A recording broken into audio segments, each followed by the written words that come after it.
Duff. Hey, fellow dancer, great times, great times. Doing it. Excuse me, soul fellow, one time. Explode, Mystic Duff.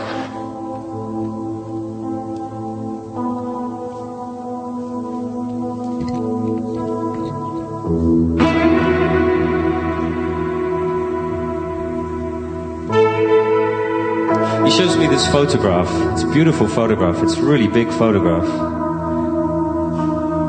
And there's this really beautiful, luxuriously beautiful girl leaning against a Corvette.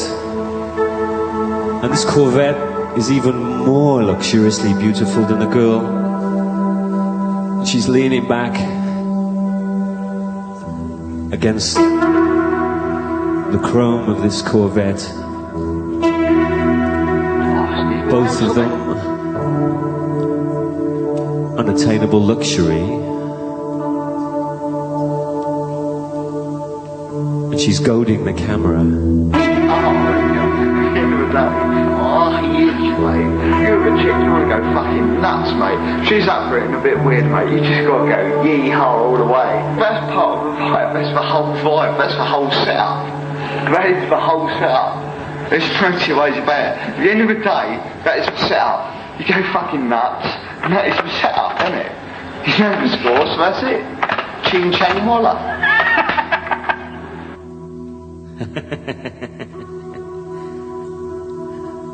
That's Darren's mate AD. Darren's mate AD carries his records for him. Darren's mate AD used to fit carpets. Now he engineers records for Carl Cox. That kind of thing happens in Essex. Right thought. Right speech. Dangerous. That's very dangerous, Michael. You're a dangerous man. I could use you in the East End.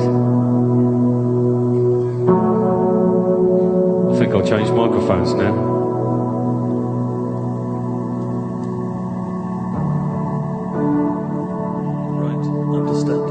So he shows me this photograph and he says, right speech. do you want it? Right action. So what? Do I want what? Do I want the girl? Do I want the car? Right effort. Or do you want a photograph? Right awareness. I'm really good at accents. Right concentration.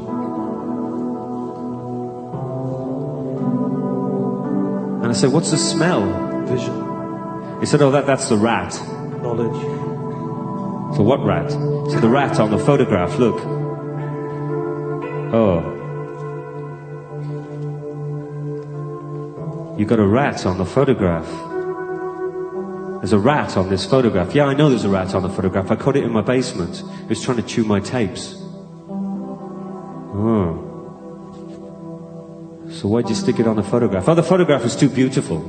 Way too beautiful. So I stuck the rat on there. But the gallery can't sell it, stinking the place up. I thought I'd fixed it. No, I don't want the photograph, thank you very much. It stinks.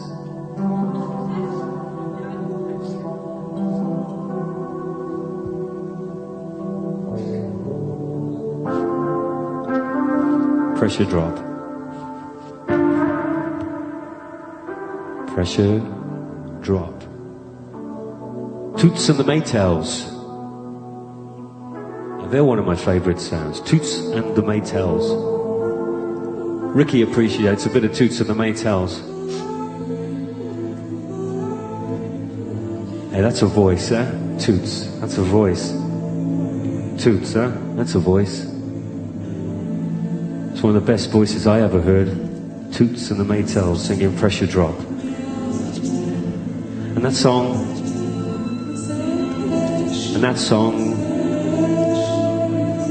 well, it sort of stops me like a hole in time, and it makes me laugh. Yeah, it makes me laugh.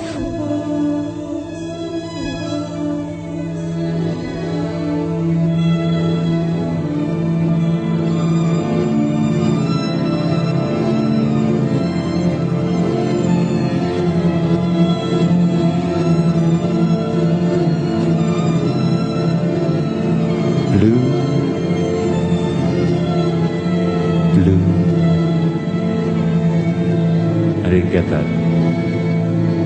I didn't get that. Blue, I didn't get that.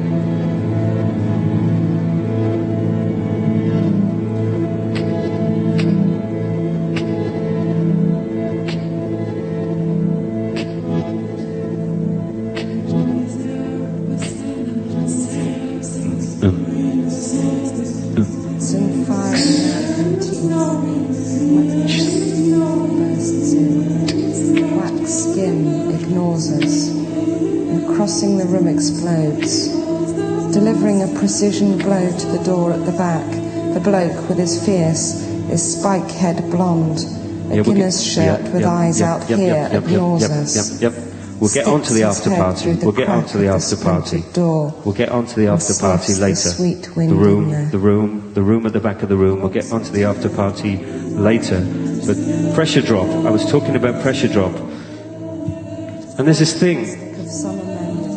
There's this thing that makes me smile. See, because it's like when the song comes in. It's like you fucked up again. You fucked up again. Wailing a siren song to him, to everyone, following the scent like sleepwalkers. Like sleepwalkers, you fucked up again.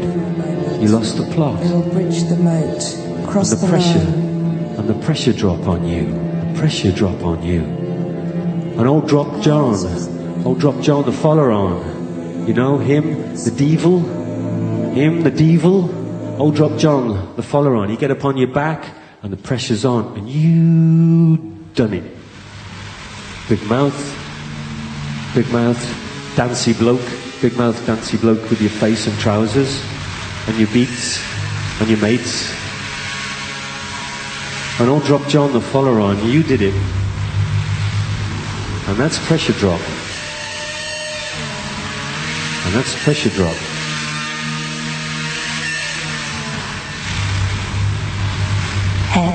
Neck. And this ain't pressure drop.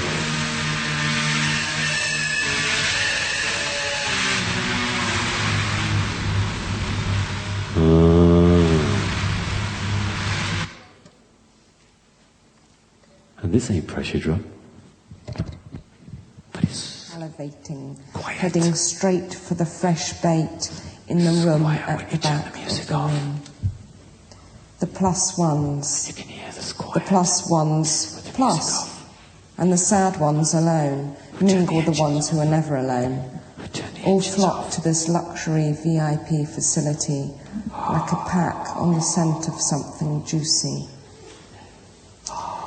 And in this oasis of free availability, everything is on offer. They can smell it, and they want it, live off it.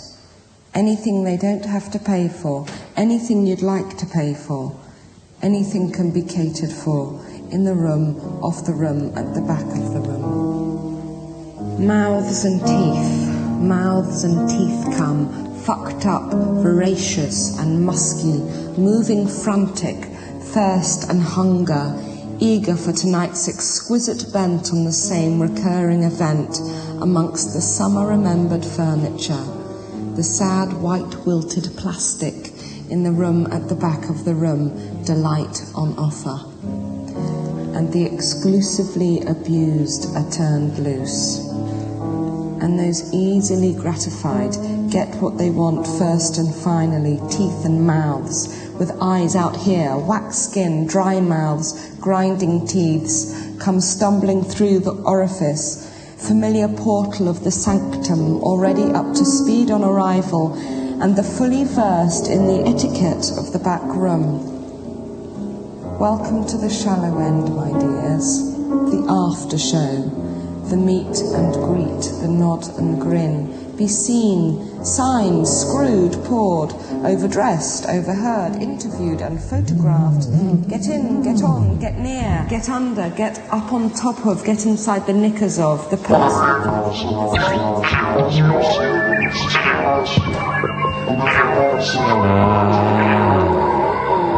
Arizona desert, and I've been trying to convince my friend, the piano player, to leave Los Angeles, the disease, Los Angeles, knees, peas, trees, no, Los Angeles.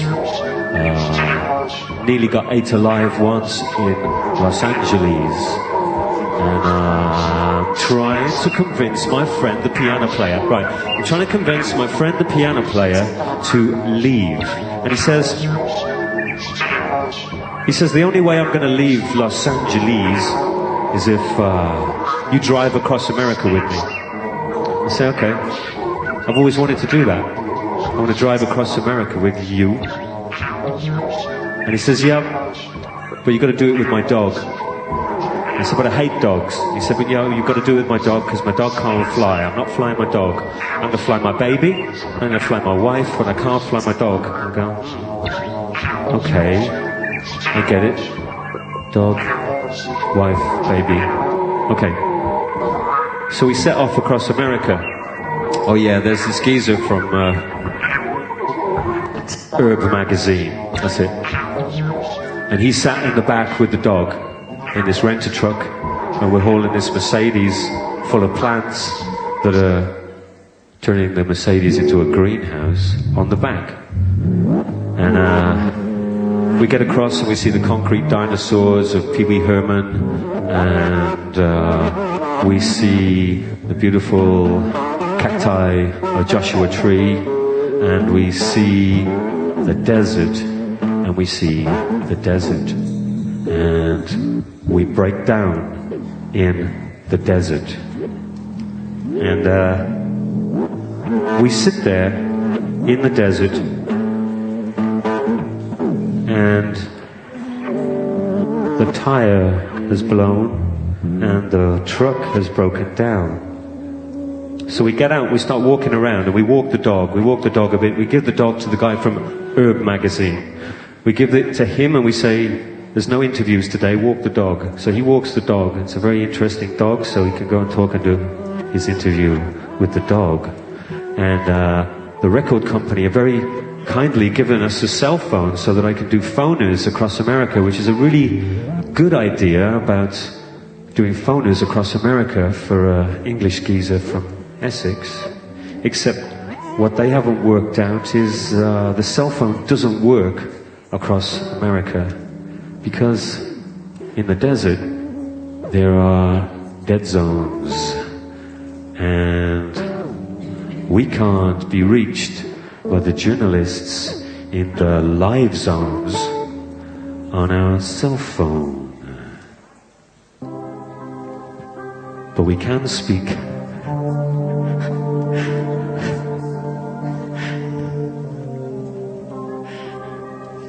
You spook me sometimes, Michael. We can speak to the nice man in the garage in Phoenix, Arizona.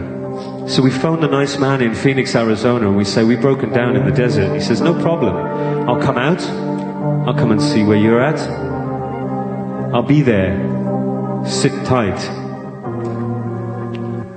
So while we're waiting, we go out into the freeway and we pull the rubber out the freeway that the trucks have shed. Big pieces of rubber, like this big pieces of rubber.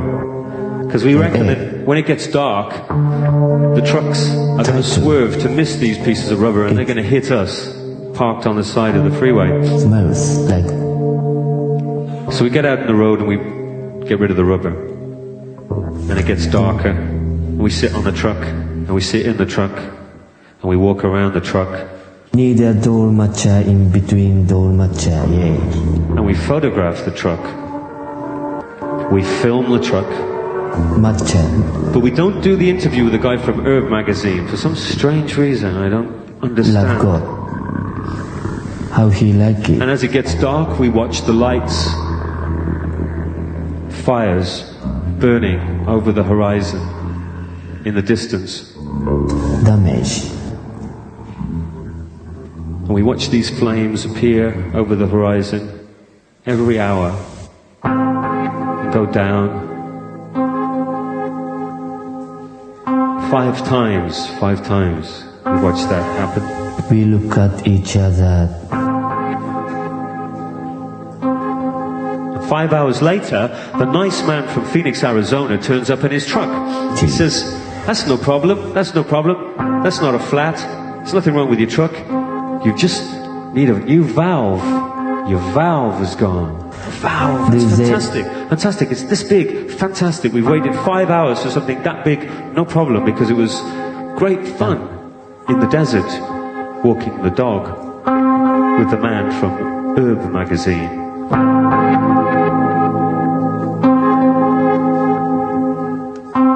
He says, yeah, but here's the bad news. Sorry about the animal in the... I don't have one of these on my truck. So if it's all the same to you, I'll just go back into Phoenix and get one of these from my truck back in Phoenix. So that's no problem, no problem. That's great. We'll just walk the dog, we'll talk to the guy from Herb magazine, we'll watch the fires over the horizon every hour, and we'll photograph trucks in the dark going very fast past the truck, and my friend's life in his truck. Fighting dog is really popular. He says, oh, one more thing. As he's getting in his truck and driving off, don't get out of the truck. There's escaped convicts on the loose.